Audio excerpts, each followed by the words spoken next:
So, along this spiritual journey, you will become a master at closing cycles. So, here's an emotion cycle that I just went through. Someone from the past where energetically we just always butted heads, but we cleared it up. We're good. But there was a moment of them still having an expectation of how they reached out to me. And I'm like, oh, no, no, no, no.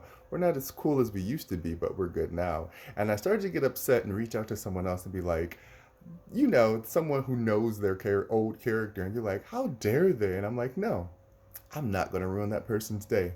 Boom, close the cycle because I'm saying I can handle the energy now.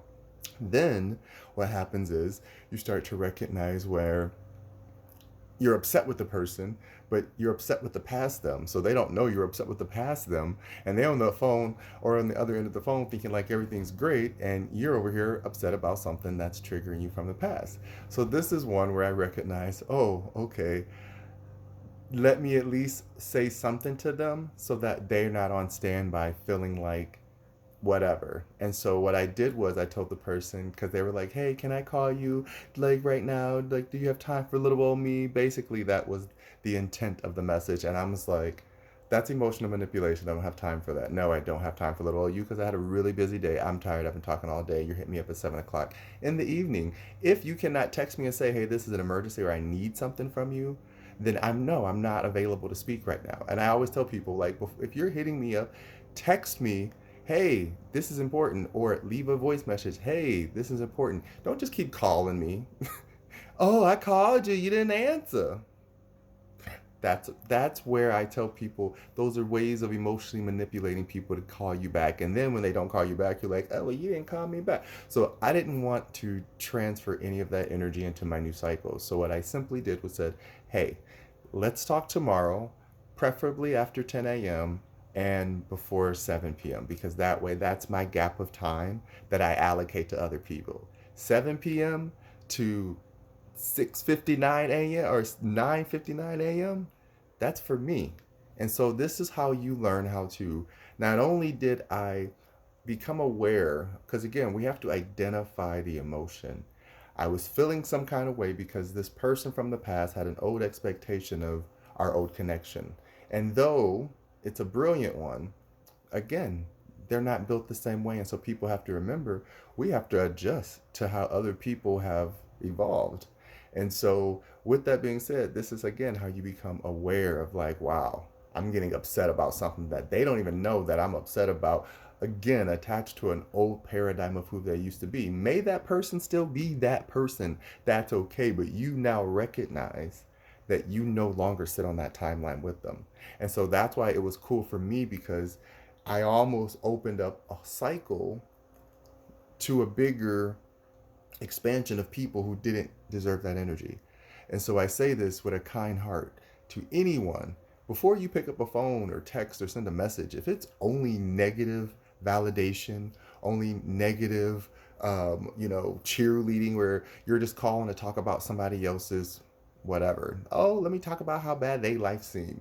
Or, oh, let me complain about all these things that are happening to me based on my own decisions. Or, oh, let me talk about my judgment I don't like that other people are doing in my awareness or in my space. No, just leave the space. If there's more people in that space doing that thing that you don't enjoy, either understand the environment or walk away from it. And so these are all elements of recognizing when you know how to close energy cycles without being forced into some trauma cycle that then you have to learn how to survive in that trauma cycle so that once you complete the trauma cycle, now you think everything is a warrior and you'll have a wall up and you're ready to fight everything. Trust me, it's not worth it.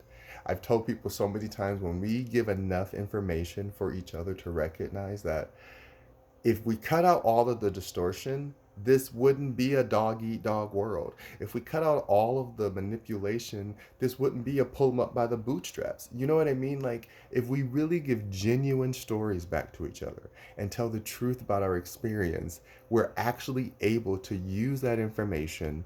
May it be, I call it light code, you can call it aha moments, imagination, whatever those moments of synapses in your brain that says, I get it. Eureka. A lot of them say it, the different people say it. However, you get the moment, that light code exchange of me sharing just a very simple fundamental function of I'm human. I'm going to have reactions. But as a human, I get to control the gauge, spectrum, and barometer of the response. So, yeah, I tell people, I might make a face, but if I'm not upset and spitting in your face and yelling and talk, yeah, people need to learn how to recognize that there's levels of closing a cycle. I tell people, I am still quick temper, but it doesn't mean I hold on to baggage. It doesn't mean I attach it to anything.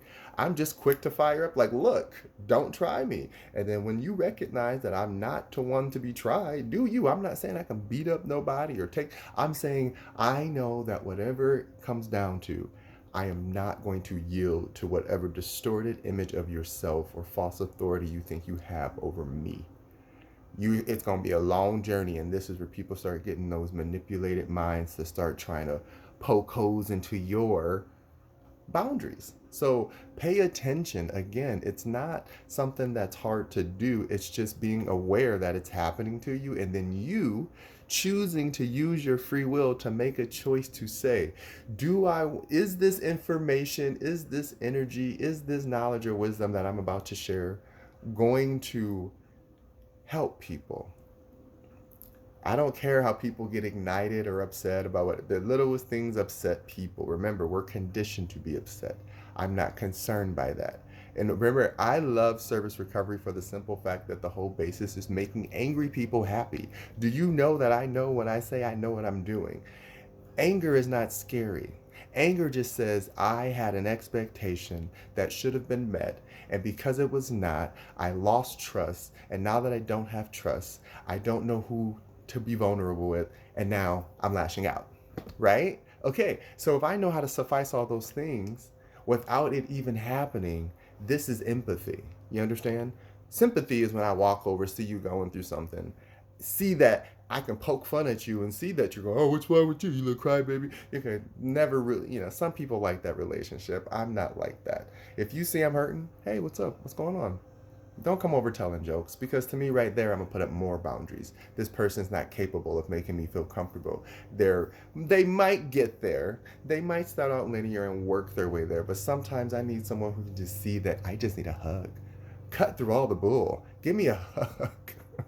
You know what I mean? So these are how other ways of closing out cycles, recognizing when you would normally do something one way and then you actually say, no, I'm going to change my actions, use my energy, let my cognitive reasoning work through some logical choices.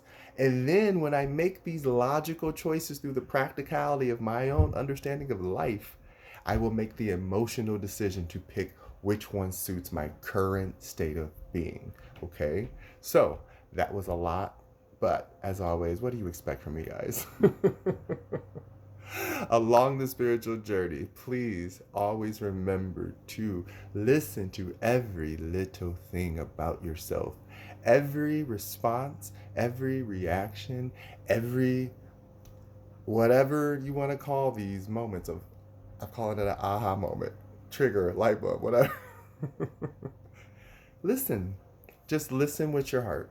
Again, you have to understand when you listen with your heart, this is not some spiritual hippie emotion. No, physically listen to your heart. Is your heartbeat racing or is your heartbeat going slower? This is how you learn how to gauge your own blood pressure. This is how you start to pay attention. Or am I getting anxiety? Am I breathing? Again, remember, when you start getting anxiety, it usually means you're not breathing. And if you're not breathing, it usually means that your heart is like, I'm not getting air. And I don't know what you're doing up there, but I'm gonna need you to come back. Come on and give me some more of that circulation. I'm just saying, this is how the body talks to you. It's not hard. Every ache and pain is talking to you. It's saying, you did something wrong and I need you to correct it. Here, the body fundamentally is wrong or right. I will give people that. You can do things with your body that's wrong that will make it contort and do things to its natural, whatever you want to call it, born body. I don't know. I'm not talking about aesthetics. I'm talking about the skeletal system, okay? You do whatever you want to the skin and the flesh, but your skeletal system, you can only bend so far. Remember, your bones can bend as far as your bones can bend because of your tendons and your muscles. So if they're stretchy enough and flexible enough, then you can bend your hand all the way back. You see people who are contortionists and stuff. So there really is no limitation on the human body. So the human body will tell you, oh, that's right. Oh, nope, that's wrong. And if it's wrong, oh, it's going to break or it's going to fall apart. You're going to learn real quick. The soul, it speaks through the what I call our nervous system. That's when you get the flashes and the heats and the little hairs and the goosebumps and all of that's where the soul works through because it's trying to help you again. Remember, we've done this before, we've been here, and if you really pay attention to the moment, even if you're really upset, you can be like, oh, but you know what? I'm gonna let this moment go because it's not worth my energy. And that's when you close another cycle. So I'm starting to lose my natural sunlight, y'all, because I do love it. I have my lamp on right now and I don't like it, but I love it for when I need it. It's a great backup. Anywho, as always, take care of yourselves, listen to yourselves, love yourselves. Besos.